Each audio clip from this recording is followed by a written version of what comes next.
भूमि विकास bank की 39वीं आम सभा का आयोजन किया गया है, जिसमें सभी संचालन मंडल के सदस्य और लघुत्राय जो कमेटी के सदस्य हैं उन्होंने भाग लिया। आज हमने बैंक हित में, किसानों के हित में बहुत सारे निर्णय लिए हैं और आज किसानों के हित में विस्तृत चर्चा की है। मुख्य रूप से हमारे पीछे सचिव पीत नांदी चारण थे जो लगातार 5 साल रहे थे। उनके कार्यकाल के अंदर बहुत पैसे का दुरुपयोग हुआ, गाड़ियों के अंदर, अन्य प्रचार प्रसार के नाम पर, आओ भगत के नाम पर बहुत ज्यादा एक्स्ट्रा खर्चा हुआ है। आज हमने उस बिंदु पर चर्चा की है कि उनके सिर्फ 1 साल की ऑडिट की गई है, जिसमें उनके ऊपर 9 लाख रुपए का आरोप लगा है।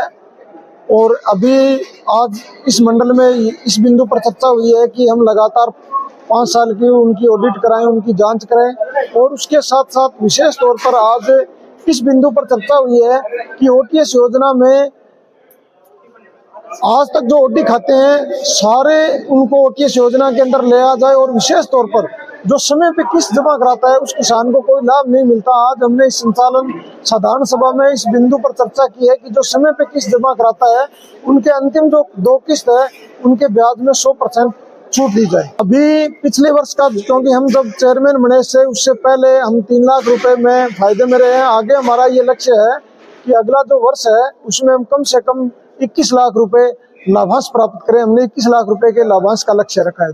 नहीं, मीटिंग होने का, मीटिंग समय पे हुई है। मीटिंग में ये जो साधारण सभा होती है उसके लिए सबसे पहले संचालन बैठक में प्रस्ताव दिया जाता है, उस प्रस्ताव के बाद में आम सभा होती है, उसका हमने लिया है। उससे पहले सचिव साहब थे, उन्होंने विवाद की स्थिति पैदा कर दी, उन्होंने कार्रवाई नहीं लिखी, वो भी मीटिंग हुई थी। उससे पहले मीटिंग समय पे हुई है। हो सकता है कुछ अपने जो सदस्य हैं वो उपस्थित नहीं हो पाए थे, उस वजह से उनको जानकारी का अभाव था कि मीटिंग नहीं हुई, जबकि मीटिंग समय पे हुई है।